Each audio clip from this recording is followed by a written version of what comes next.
Hello, and welcome to Art Pop Talk. I'm Gianna. And I'm Bianca. Happy birthday from all of us to you. It was yours our birthday, so we could party too. Yeah. Happy birthday, Gianna. Oh, thanks. We are technically recording this the day before your birthday, but this episode is coming out on your birthday, the first day of fall. Yay. How do you feel? The first day of fall. Well, I do admittedly always feel really kind of special that my birthday is on the first day of fall. Sure. You believe in the astrology sign thing. Like, my sign is, like, super weird, so that makes me feel... What's your sign? Well, it's, like, Virgo, but, Aunt Rosella is into that stuff, and she was telling me that something about, like, the moon and shit makes me, like, different from than just a normal Virgo. Because also I think September 22nd is, like, the end date. Yeah. So it's, like, whatever to September 22nd. So me being, like, the end date, something, like, special. Is weird, is special. On the fall equinox. That is special. I like the word equinox. Yeah, I do too. So, how do you feel about having a quarantine birthday? I did not think this would happen, truly. I was telling Juliana this. Yeah, it's crazy because, when your birthday hit in July, we were like, okay, like, that makes sense. Like, we kind of saw that coming. Okay. And then... Okay. Jules' birthday is coming up, and it's her big 3-0. And I know we were wanting to do something really fun, but, oh well. So, sorry, Jewel. I did not, imagine I would be spending my birthday in the queue, but there's been a lot going on right now. And I know I say that every week, but emotions are definitely running high this week. And personally, I started a new job a couple weeks ago, so that's been really exciting, but also a really, just new big adjustment for me. Yeah. But shortly after my birthday last year, I was hit with a really big life-altering moment.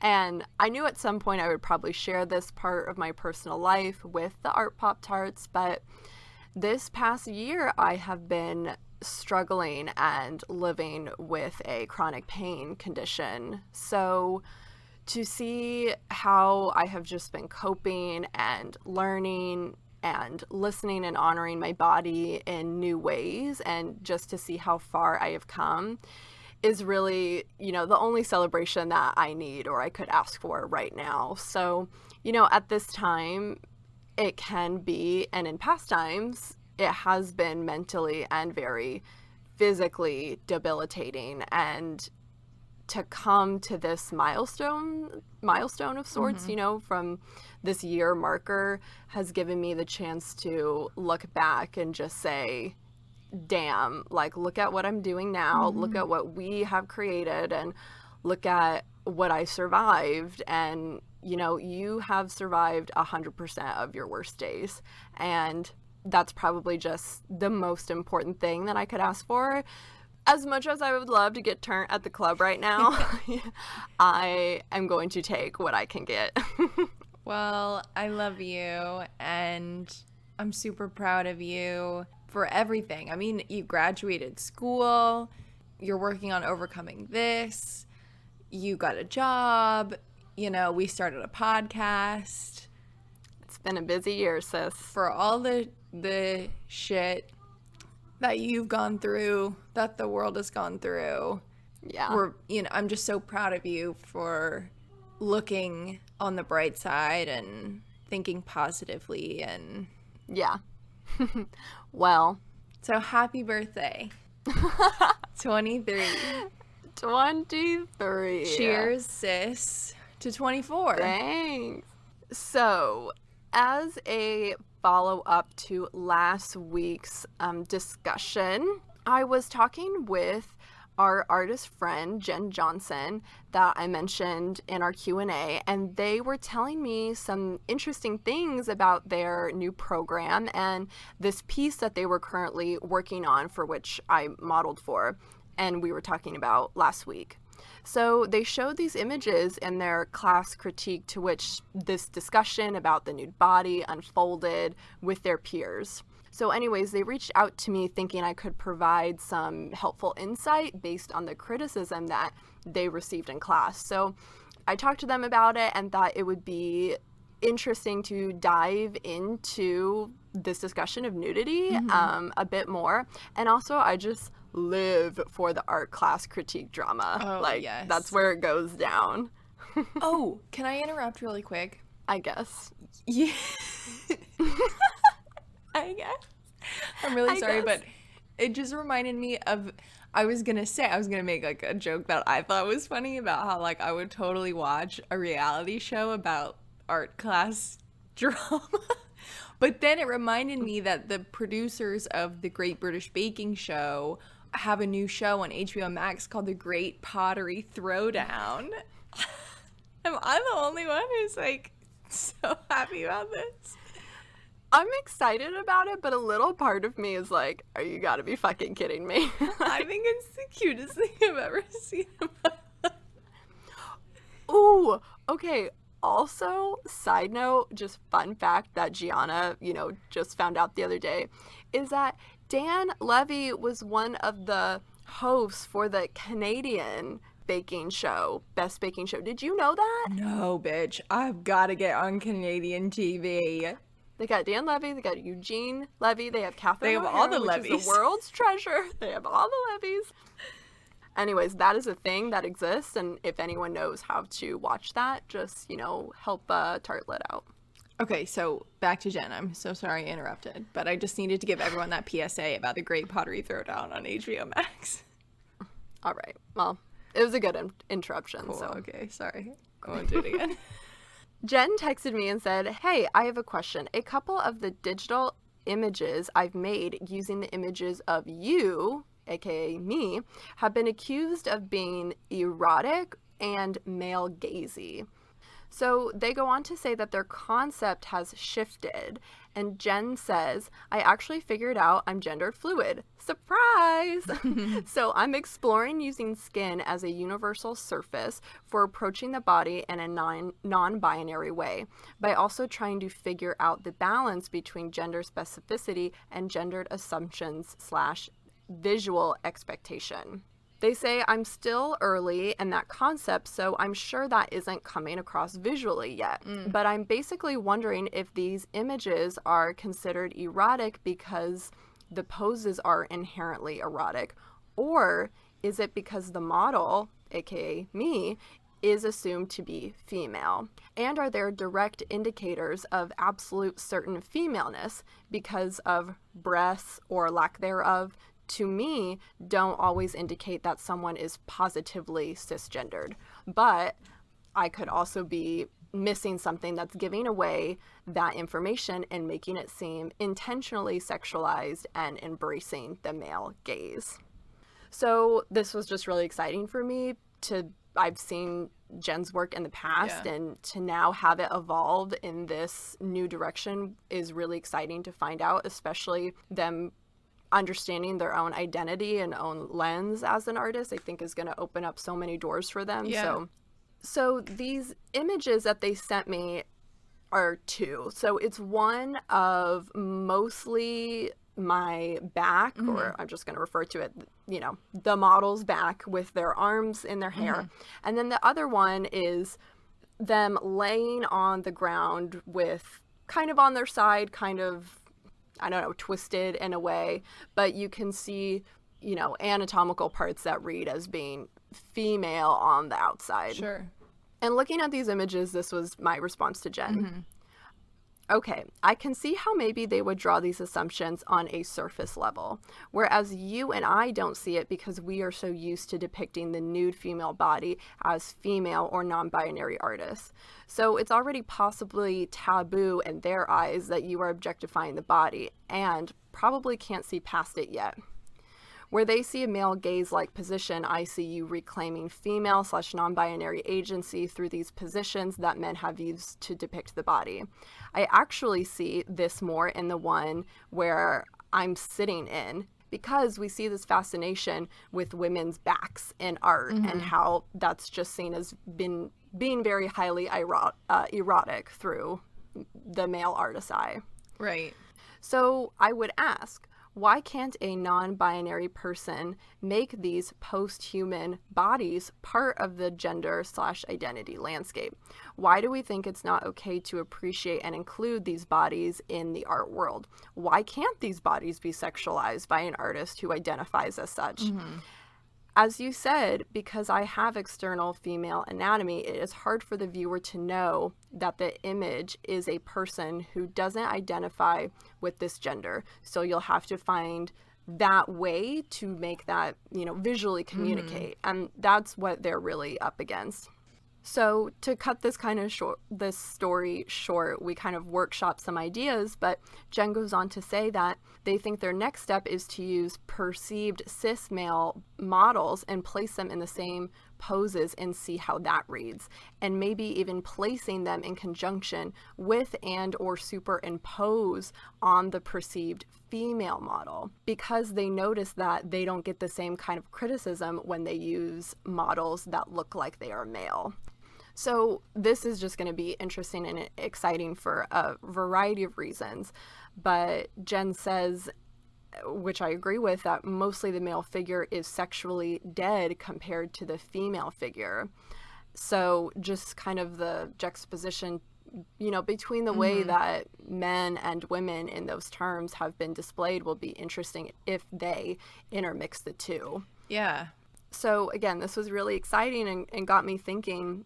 And I asked them, it's not taboo to overly sexualize the male body when making a critique on constructed femininity. But when sexualizing the female body to make your point, that's seen as using the male gaze. Women can sexualize female bodies in a contemporary setting, and other people as well. And we talked about how in art itself is objectification, especially when you're using the body. But it is also okay to sexualize the body if you're bringing in the correct people into your conversation and into your visual narrative. Right. Like, I have no problem with you using sexually explicit imagery if that is your goal. You just need to do it in a way that brings us all into an appropriate conversation about it. Yeah. No, Like 1,000%. Right. And I think we don't want to negate people's sexuality. Like, we're not trying to suppress sexuality in a malicious way, right? I think that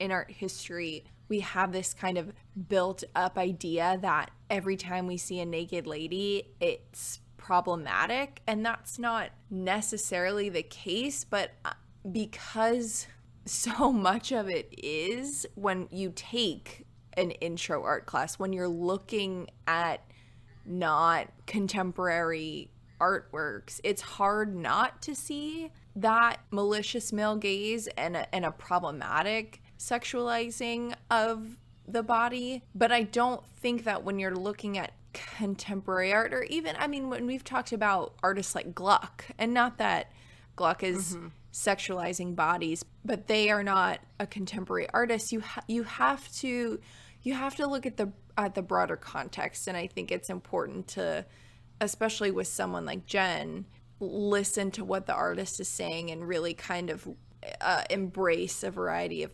perspectives, especially when the artist is right in front of you too, and you have that opportunity to converse with them. Right. And I do think it was interesting that in having this conversation with Jen, that this criticism that they were receiving were from two female peers. Interesting. And it's important for me that people know, or when we have conversations here, that it is okay to show female sexuality. Right. And that doesn't inherently mean that you are using the male gaze just because you decide to sexualize the body.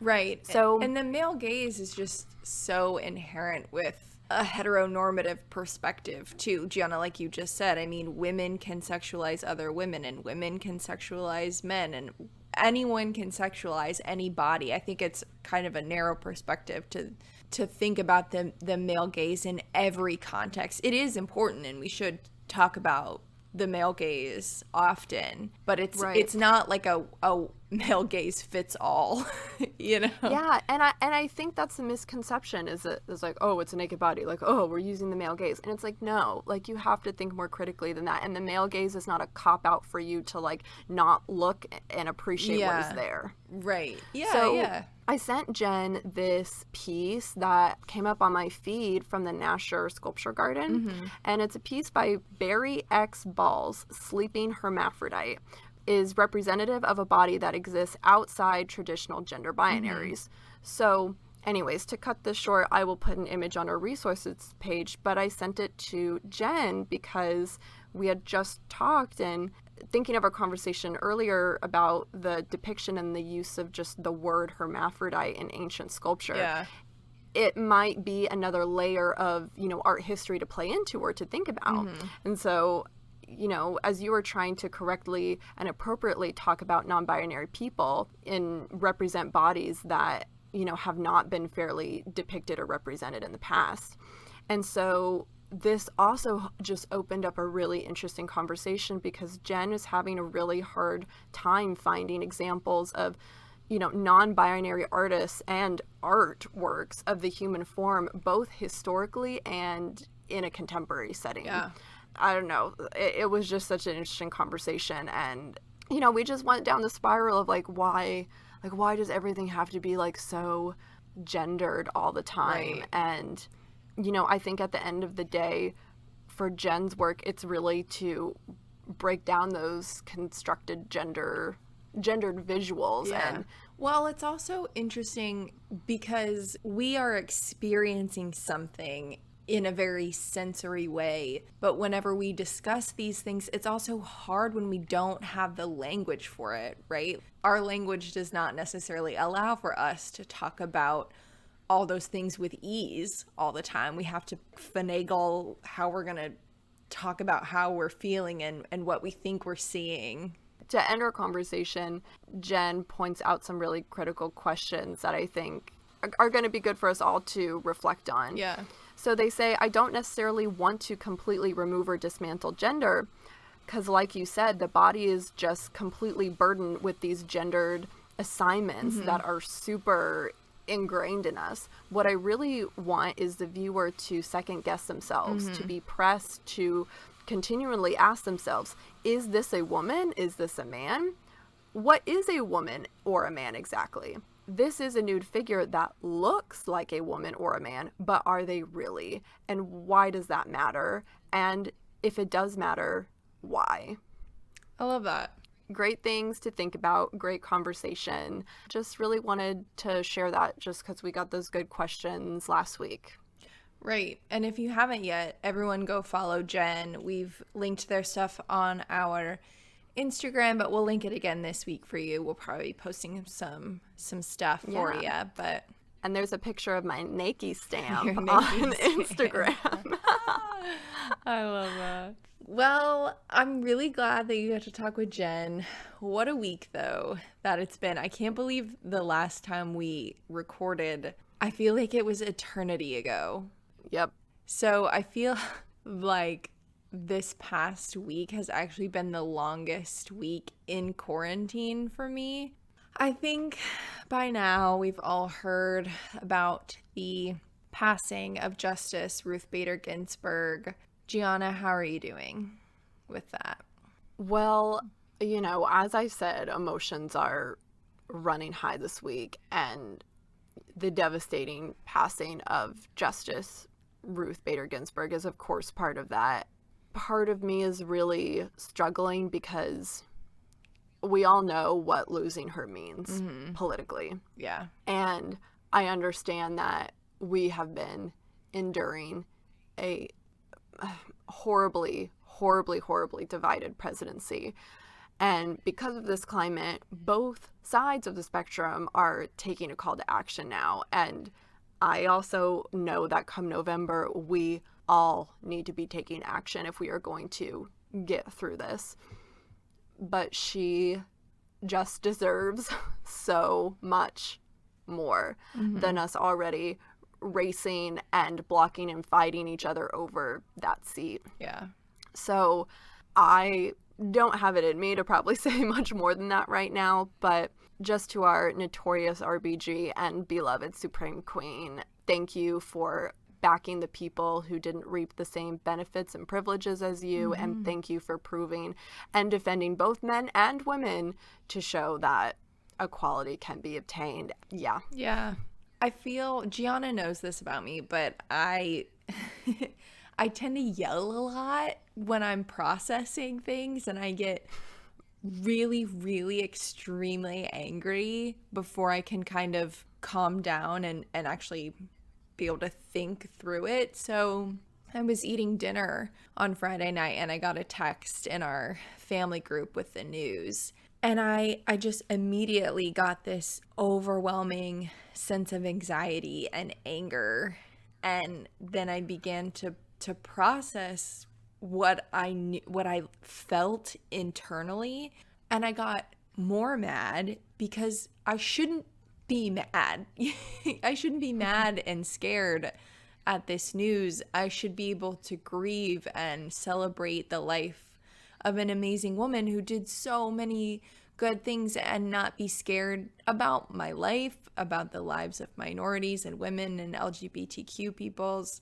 I've been seeing a lot of people, particularly women, share this collective fear and how this is something that's unacceptable, right? I mean, we should not be scared because a justice passed away. And oppression and fear is not new to people of color. It's not new to women and LGBTQ communities. It's unfortunately something that those communities are constantly dealing with, though. And it's a constant, never-ending battle. But if anything, I hope that this is another example of how we can turn our fears and broken systems into collective and allied action. And I just kind of have a bone to pick, I guess, and I just need a space to talk about it, if it's okay with you, Gianna. Because what better way to pick a bone than on your own platform? Yeah, this is my show. I'll do what I want. So I've been seeing a lot of things online like, okay, 2020, we get it, you're the worst, or enough already, 2020. And I know that it's a joke, right? And there was even a joke at the Emmys from Kerry Washington and Reese Witherspoon where they had this New Year's Eve party and we're welcoming in 2021 because they're just so done with 2020. And like, I get it. I get that it's a joke and it's a way to cope. But this constant fear is not 2020. Police brutality, racism, sexism, climate change, the fate of our planet. If you're a woman scared by the passing of Justice Ginsburg, think about the fears of others, something that is constant in other communities. And that's not 2020 being 2020. And that should be a call to action. So I just need to say, make sure you have a plan to vote. Encourage other people to vote. You have got to have difficult conversations about these problems with people who are different from you and people who have different and problematic political opinions. This is me partly talking to myself because I have a really hard time talking with people who don't agree with what I agree with. And I've got to be better. We have to do this. If you don't want the next 4 years to be like 2020, then get out and do something about it. 2020 is not at fault for this. We are at fault for what is happening, and we are at fault for this fear that we're experiencing. So vote up and down your ballot, big and small elections, and that way we can go on to celebrate the icons that we've lost and remember the amazing, amazing work they've done, and don't let it be forgotten. Don't let their efforts be for naught.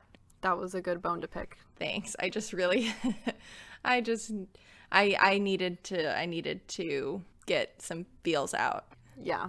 Well, if there's a time to do it, it's now.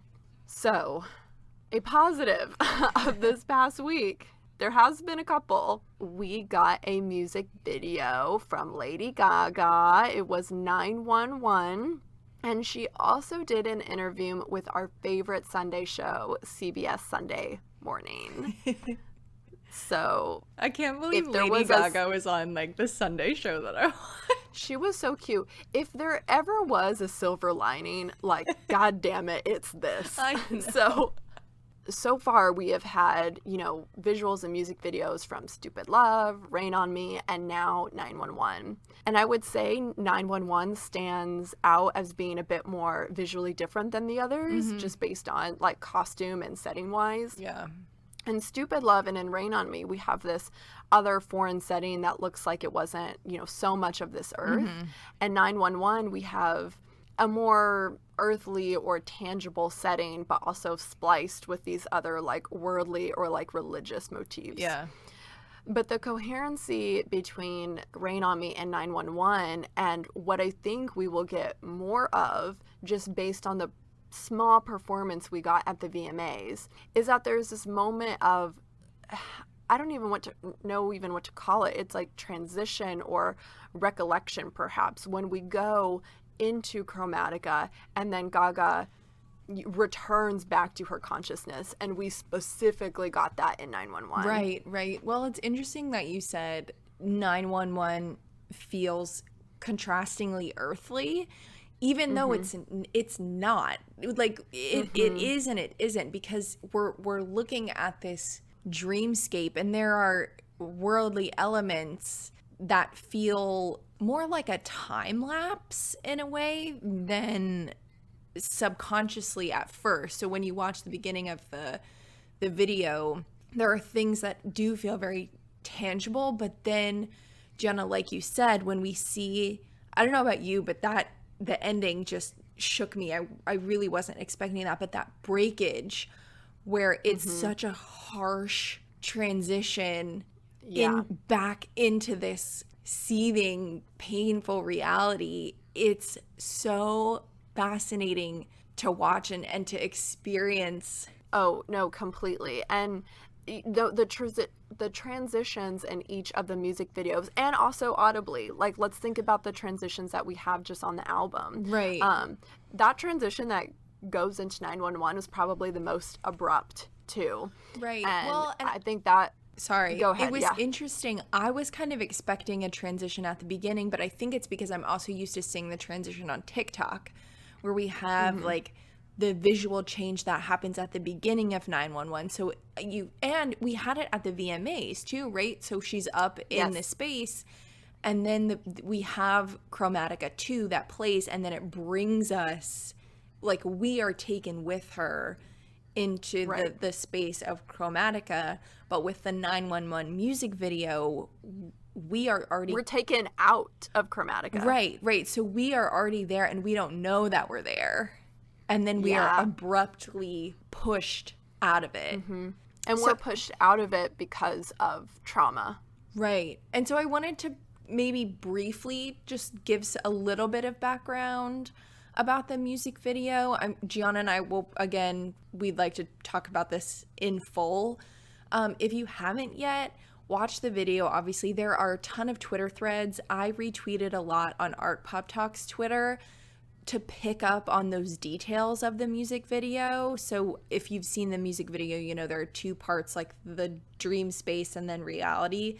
So I've retweeted some Twitter threads that put those together for you. So we've talked about how the song 911 is essentially a song about her mental health and the medication that she takes for it. So in an Instagram caption promoting the short film, Gaga shed further light on the song's significance. Quote, "This short film is very personal to me. my experience with mental health, and the way reality and dreams can interconnect to form heroes within us all and all around us, end quote. She went on to thank her devoted fans, saying, I am awake now. I can see you. I can feel you. Thank you for believing in me when I was very afraid. Something that was once my real life every day is now a film, a true story that is now the past and not the present. It's the poetry of pain. The music video was directed by a filmmaker, Tarsim, and it was shot in August 2020 in White Sands, New Mexico. Throughout the video, the director visually references a film called The Color of Pomegranates from 1969, which is a Soviet art film by an Armenian filmmaker, which is that reference to the Armenian Film Festival that we get in the 911 music video. And so this film's poster also appears in the street scene at the end of the video. Gaga is presenting the film's symbols as her own allegory of pain. Some of the outfits are actually inspired by Frida Kahlo, and the accident scene is reminiscent of the traumatic bus collision that inspired a lot of Kahlo's very famous work. Obviously, Kahlo's bus accident is a huge part of her life and her art. And interestingly, we do kind of also see a Kahlo-esque mural that depicts the storyline of the accident in the 911 music video. So we'll break this down further. I think I need to watch it about 1,000 more times to actually pick up on everything. It's beautiful. No surprise there, but not surprised, not at all. But what did you think of the Sunday Morning interview? I loved it. I thought she was so cute, as always. She was so cute. I love the way that she engages with people and is always referring back to them like by their name and is always like engaging with them. Yes, I noticed it. And I'm like, is it just me, or like does anyone think that is just like one of those small acts of kindness and also just like affirming recognition? Yeah, it's like not dismissive. Right? No. And she was just like, Lee, like, thank you for asking. Yes. I was just, like, I'm gonna cry. I know. I was on the verge of tears. I was really trying to hold it together. I almost lost it when she was talking about, he asked, have you ever considered suicide? And to hear her say that and then talk about how she's accepting that part of her life, but, it's in the past and she's growing from it. And then also I think my personal obsession with her, like I never want that to cause her pain, because I love Lady Gaga and I would do anything for Lady Gaga, but I also care about Stephanie, and I love Stephanie, and it felt kind of strange being a fan with all of my soul and then hearing that my love for her is causing her pain in a way. Yeah. I just think also, and I mean, it's about pain, it's about trauma, and yet it's about working through that pain and trauma, and not in a way that is here to glorify that by any means. And just personally, and which I haven't talked about before, but going through episodes, different segregated episodes in my life of dealing with chronic pain and of dealing with trauma. I don't know, it's so important to me that there's like a pop culture icon, someone, that is a part of that and that's going through the same things that I have been through. And is also just, Stephanie is still there and she's still struggling through the same thing. So at the same time, it's like, she is so like essential at the same time. Right. Like, I don't know what I would do without her, Yeah. It's hard to be part of the fandom and like part of the problem, but also why we love her so much is that she's able to have those conversations with us, and just it takes so much to be so open about that, and just hoping that people in return will give you the same kind of kindness and respect that you try to give each individual. Yeah, it's fantastic. So we'll obviously link the interview and the video, but definitely check those two items out for your weekly dose of Gaga. We should have just a Gaga corner on APT. I feel like every day that's just what we do here. That's all of our content, Bianca. It's the only thing we talk about on this show. Oh my god. Okay, well, on that note, Gianna, should we take a little break? And when we come back, we can talk about the 2020 Emmy Awards show.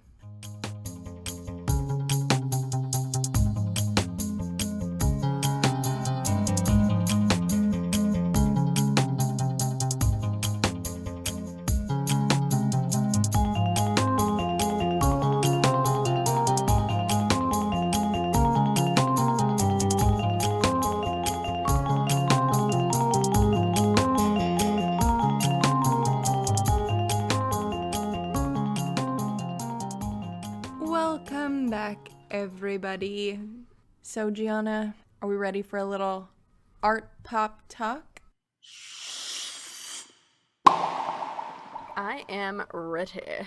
So today, for the rest of the time we are going to talk about the 2020 Emmy Awards from this past Sunday. So Gianna, to start this off, let's talk about a little TV. What have you been watching, and how do you feel about watching the Emmy Awards and thinking about television during COVID times? You know, I have mixed feelings about this year's Emmys. Not based on the actual awards or like anyone who won, just the way like the show It was weird. managed. I am mostly in it for also like the fashion and the fact that we don't get the red glam. carpet walks, the glam. Like that's really why I'm like invested. And any chance to see Jon Hamm looking fine in a good suit. When Jon Hamm was played at the beginning, when they had the reel from last year, I was like, what's Jon Hamm been doing in 2020? I was like, what show did I miss?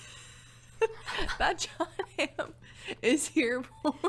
Like, believe me, Bianca, if there was a Jon Hamm show going on right now, I feel like we would know, because what else are we doing? Just thinking about TV and like what I have been watching on my own during this time, I feel really good about it. mm-hmm. I mean, we have had a lot of thought-provoking dramas and comedies that I think are just especially reflective of, you know, the social issues and histories that we all need to be addressing.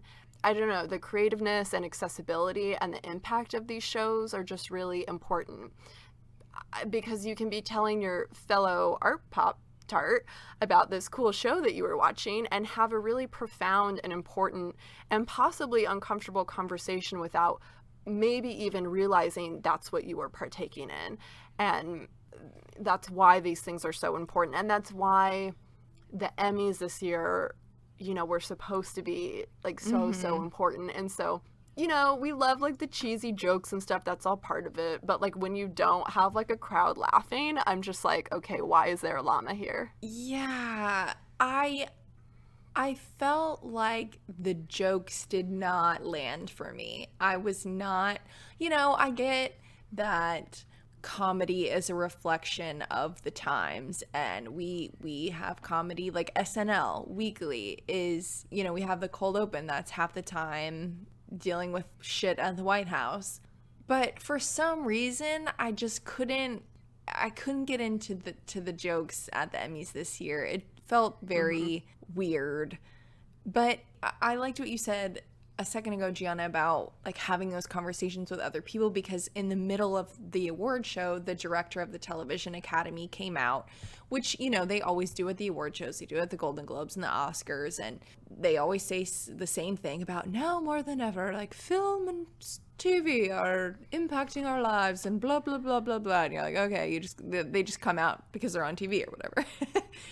But the statement this year I actually thought was really interesting, because he said in today's times, television acts as a sort of currency, exchanging what we're watching, what we take in, who is featured. and supports us through these difficulties. And this is something Gianna and I were talking about at the beginning of quarantine with our older sister, because when we were both back in Oklahoma, Gianna and I thought about rewatching Glee. And Adrian said this was interesting because she was reading something about how rewatching a series like that acts as a form of comfort. It's something that you're familiar with and it's predictable, so it produces less anxiety when you're watching it. And I think this concept, exchange of this phrase, exchange of currency, is super fascinating to think about in a media perspective. Yeah. And I actually just finished rewatching Friends, and even though I've seen it a million times, I was left with this kind of emptiness when it was done, so much so that I was like, I'm just going to start it over again. But I moved on to Sister Sister, which is so good. I'm so glad that I'm able to watch that. Thank you, Netflix. And I haven't seen the show in forever, but it's also that. Like, I do feel a sense of comfort when watching it and familiarity. And even though it's been a while since I've seen it, I don't feel anxious when I'm watching it. Yeah, and I mean, I've been watching shows, like Lovecraft Country, and that is really great right now because it's just one episode a week at a time, and I don't have this, overload because there is so much happening in that show that I just want to dive into and I want to talk about. But then I get, brain overloaded, and I think about the times that we're in and, why this is happening now. I mean, I did the same thing with Watchmen, obviously, and it can become extremely overwhelming. And I just need a break. And so that's when I just go back to rewatching The Office for the 15th millionth time. Yeah. Because I just need, I just need a break, and it is super, super comforting. Yeah. Yeah. So speaking of Sister Sister, really quick, Juliana, we mentioned in last week's episode, she was talking to me about an episode where the girls go on a class trip to an art museum. I just watched it before we started recording, and oh my gosh, it's so funny. But I will say, if anything, this is the only episode that has given me anxiety as a person who likes museums and talks about them a lot. But actually the plot was fascinating because the girls, there are two plots happening. So the girls go to the museum on a field trip, and then there's the perspective from the parents. So they go to the museum, and Angra's Grand Odalisque is in this museum, and Roger says he wants to take up art school because of the naked lady. Oh, God. Then Lisa, the mom, is dating the manager of the grocery store, and she gets mad at him for flirting with a saleswoman at a department store. And then Ray, the dad, is talking with the boyfriend about how it's it's in a man's biology to look at women and all this crap. I was like, Ray, excuse me. I was like, where is this attitude coming from? But it was actually super interesting to think about this in relationship. It's weird that it took place in the episode with the art museum, and especially relating to Roger's joke about the Grand Odalisque. And then Roger also steals a statue of a goddess to gain love from a girl he likes. This episode is wild. Then, oh my God, Mr. Mosby from The Sweet Life of Zack and Cody plays the teacher who takes them on the field trip. And then the girls are in the museum drinking, eating, all kinds of stuff. And then Mr. Mosby yells at the girls and he says, "What have you done, you stupid clowns?" I just want this to be the thing that I say anytime I go to an art museum now. So I think, Gianna, you should use this on all of your tours. But when someone won't shut up while I'm talking, what are you what doing, have you done, stupid clowns? Oh my God. So it's so wild. So then, before returning the statue that Roger stole, Ray uses the statue to flirt with the girl at the department store. So it's just weird. There's a whole lot. That's too much for me. That's weird too much for me. Things happening. Oh my God. Okay, so let's get into the actual award show. Like I said, It was weird. It was just weird. They started the show with footage from a previous Emmy Award, and like I knew that people weren't there. Like I knew that they weren't in the audience, but I still had to text Gianna and be like, they're not actually there, right? Like it was just it was so strange. And overall, you and Theban were driving me nuts though, because I was here watching it with Theban, and he was like, "Oh my god, like what? They're actually there?" Like, and I get it. There was like one scene where they were able to like impose really well with Jimmy walking out with the crowd. Okay, I get it. Like that could be kind of, but he would not believe me. And I'm like, Theban, like I'm telling you, they are not there. I've listened to like interviews, like, you know, they're doing other things. And he was like, no, like look at them. And then this bitch texts me. And it's like, they're not actually there. I'm like, are you guys freaking kidding me? But Jenna, they would have some nerve doing that. Like, I know this. I know that. And Gianna, I read 4 articles to prep for and I was just like getting ready to watch and where can I watch and getting ready for the podcast and all this stuff. And I knew it said will not be taped in front of a live audience. And then I was just watching them and it was like, are these like, I don't know. It was just, everything was, are these people for real? Everything was weird, but I will say that overall I wasn't super impressed with like just the, I don't know, the conversations happening, I guess, but the Oklahoma joke was pretty good. Yeah, I wasn't mad about it because Oklahoma needs to get its crap together. Right, so at the beginning, Jimmy basically made a joke about Watchmen being filmed or being a story about Oklahoma, and yet in Oklahoma nobody wears a mask. So Jennifer Aniston was the first celebrity presenter, which was nice to have. She was actually there. She walked out on stage full of COVID jokes and social distancing. But I will say the whole disinfectant and fire thing was kind of relatable because I still get that way about touching anything. And at the beginning of COVID, you know, I'm wiping down literally everything I bring into the house. I thought it was kind of funny, like she didn't put the fire out all the way, and then you hear that guy in the background that's like, put it out. Yes. She's like, ooh. Yes. No, I know. I was kind of wondering, I was trying to see if it was live or not, because there were some parts where I saw like the little live icon at the top of the screen. And I was like, are they going to film her setting this thing on fire on live TV? Yeah, that was cute. So no, Jen is our national treasure. They wouldn't let it happen. So the first major category of the night was comedy, and Schitt's Creek swept up the Emmys.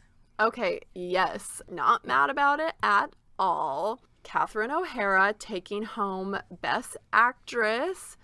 Great other nominees though, like Dead to Me, both Christina Applegate and Linda Cardellini. And of course the amazing Tracee Ellis Ross and Rachel Brosnahan too. And Issa Rae. And Issa Rae. Oh my god. Yeah, she's the most beautiful woman on this planet. I can't stop looking at her. Yeah, I mean, everyone knows I love Schitt's Creek, but Insecure is, yeah. I know. I wish that it would have been able to take home. So I looked it up, and Insecure won one Emmy this year, and I think that was actually their first Emmy. Oh. They have been nominated for a few things in previous years. Mm-hmm. Then Schitt's Creek, this is their final season, and they were nominated for a few last year as well, but not I think like it was like Best Actor, Best Actress. Like this is all season by season. So Schitt's Creek was nominated for like 4 awards or something like that in 2019. I see. And then in 2020 for the final season, they swept up the comedy series. But for something like Insecure that's been on for a while, it really hasn't been nominated for as many Emmy Awards. And it did win one, but it didn't get broadcast as part of the show last night. I didn't think it took home any. Just one, but it wasn't broadcast. It was for something like a cinematography or something like a scene. I can't even remember what it was, and I looked it up today, which is I should have wrote it down. if it's something for cinematography, that's really interesting, because I know one of the things you and I have talked about with Insecure is just how lighting functions differently when you're trying to film and properly light black bodies Yes. and black skin, and how that show has just made it so apparent and is filmed so beautifully, and also just done so appropriately, and showing black people in the way that they should meant to be shown on the screen. Right. Which you think wouldn't be asking, we shouldn't have to ask for, but we do. Right. So shout out to Issa Rae, and I'm so glad that Dan Levy also did a shout out did to the little Issa shout out. Rae.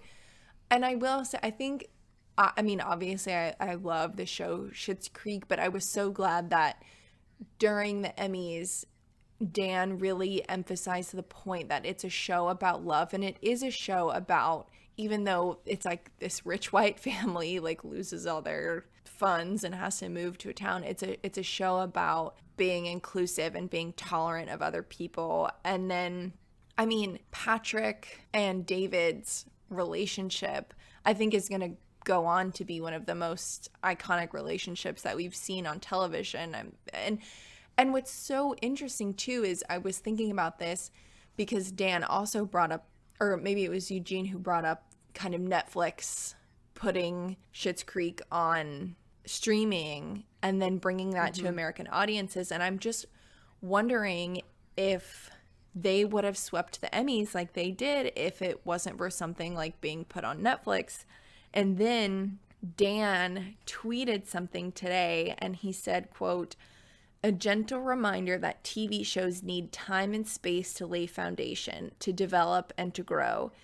In the wrong hands, this show would have been yanked off the air in season 1 for quote-unquote underperforming."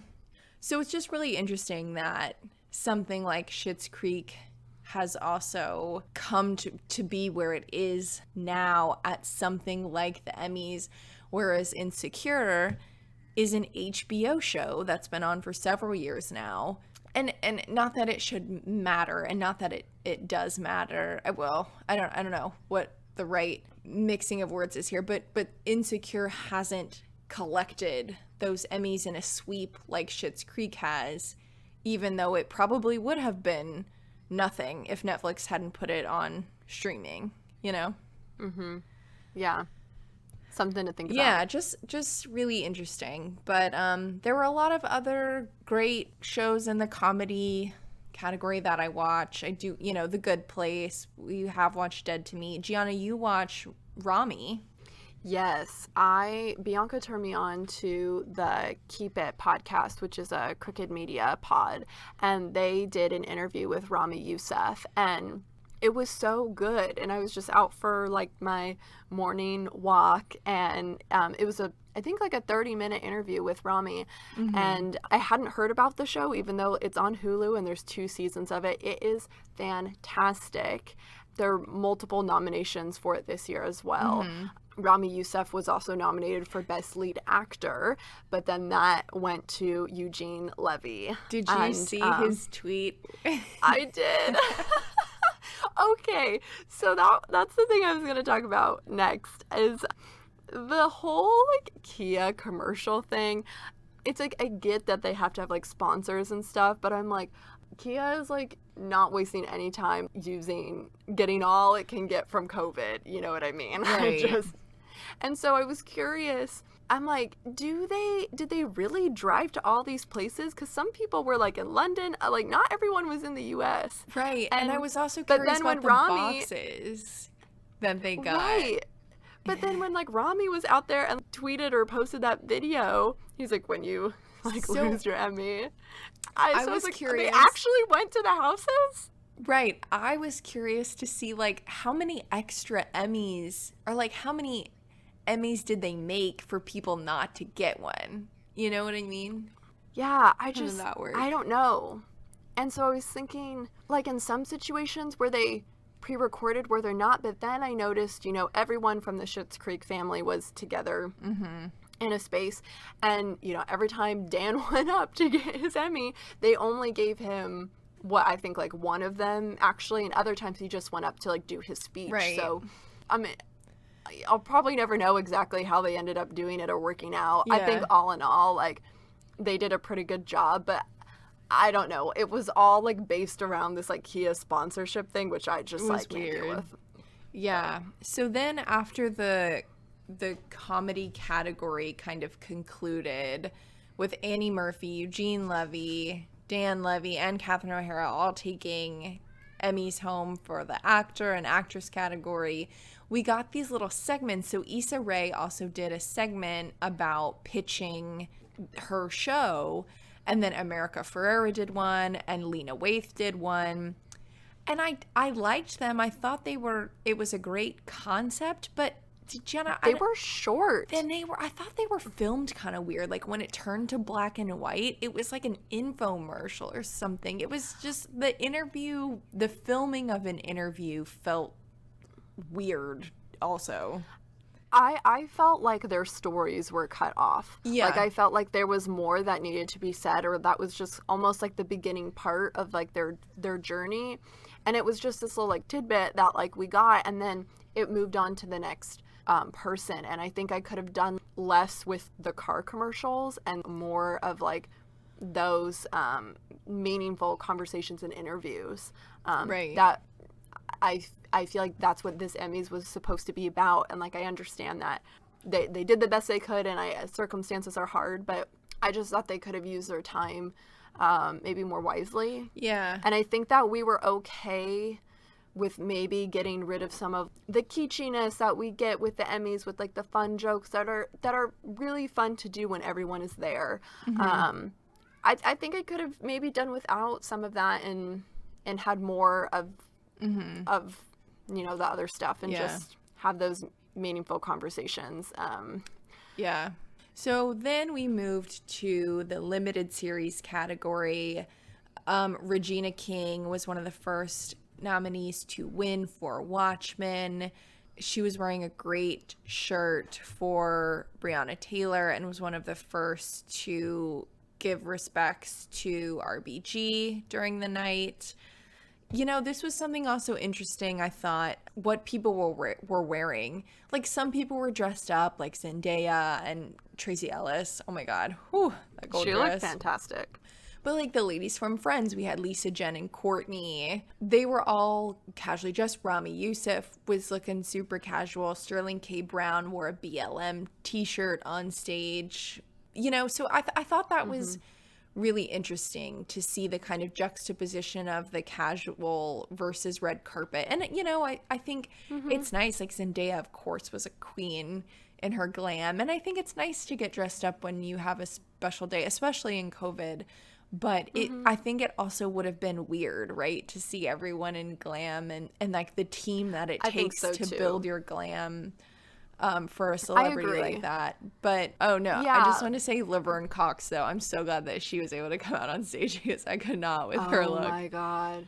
No, I agree. I think it would be odd to see everyone like maxed out to the glam, but like I appreciated you know, Regina King's like red power suit. Like I thought Sterling K. Brown was looking fine. But it was nice to see, you know, Tracee Ellis Ross come out in her glam, see Jen in a little bit of glam, and Laverne Cox. So it was nice to have those like little moments, because I think it's fair to say like we all love the glam for award shows, and we do want a little bit of that if we can have it. Yeah. So some of the other commendable shows in the limited series category were Unorthodox, Miss America, obviously Watchmen. And then we had RuPaul, who won for Outstanding Competition Program. So we know that also some awards weren't broadcasted, but Queer Eye won for Best Structured Reality Show. So the final big category of the show was the drama category. And honestly, Gianna, I don't know about you, but something about it, like, it was hard to finish watching the show. Compared to the VMAs, I didn't really have a tough time, like, getting to the end of it. But by the time, you know, it was like 10:30, I was like, okay, is this over yet? You know, I don't know. I very much felt that way. And actually, I didn't make it to the end, if I'm being honest. I had to, like, right after we kind of got to, like, Rue and, like, some other categories where they announced the big ones at the end, I had to like go take my shower. Like I was done. I had a hard time. Yeah, I did too. Yeah. So Succession was the big winner for the drama category. I guess I'll watch Succession. I'll see how it goes. I hear fine things about it. Ozark and Pose were also in the category. I do need to watch Pose.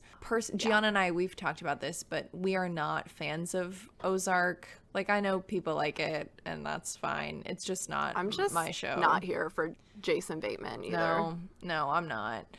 Killing Eve, though, was in the drama category, and girl, you know I am obsessed with Killing Eve.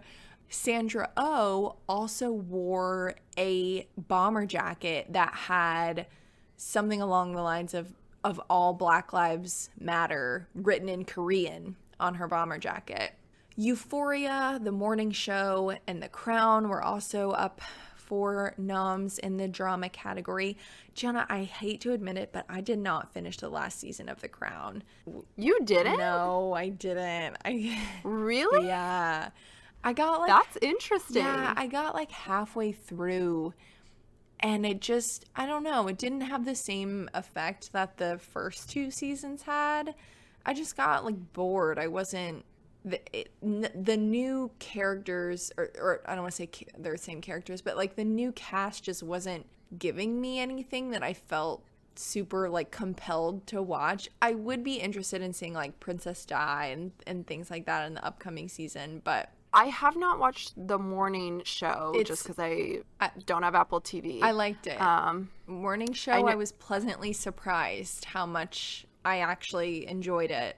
And of course, Zendaya made history at the Emmys this week as the youngest winner for Best Actress in a leading role for her performance in Euphoria. Congratulations, Zendaya. Queen Zendaya. My goodness. She deserves better than Tom Holland. Oh my God. She deserves 1,000,000,000% better than Tom Holland. To wrap up this weird episode.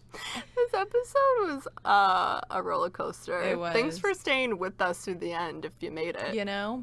Yeah, I think overall I'm happy for people like Dan Levy because I adore him. And Zendaya, I mean, I think it was fine. I don't know. Maybe I expected more after the VMAs. I don't know. Maybe because the VMAs was just like I knew exactly what I was getting and it was exactly what I wanted. It was just a big fat Lady Gaga show and that's fine with me. Right. And the Emmys were I don't want to say a disappointment, but I don't know. Maybe like a little anticlimactic. Yeah.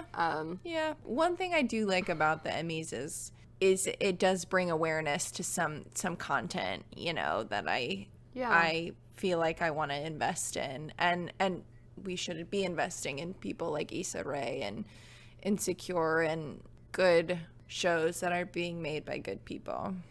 We love you all. Thank you for listening. You can always follow us on Instagram and Facebook and listen to us wherever you listen to your podcast. And we will talk to you all on Tuesday. Bye, everyone.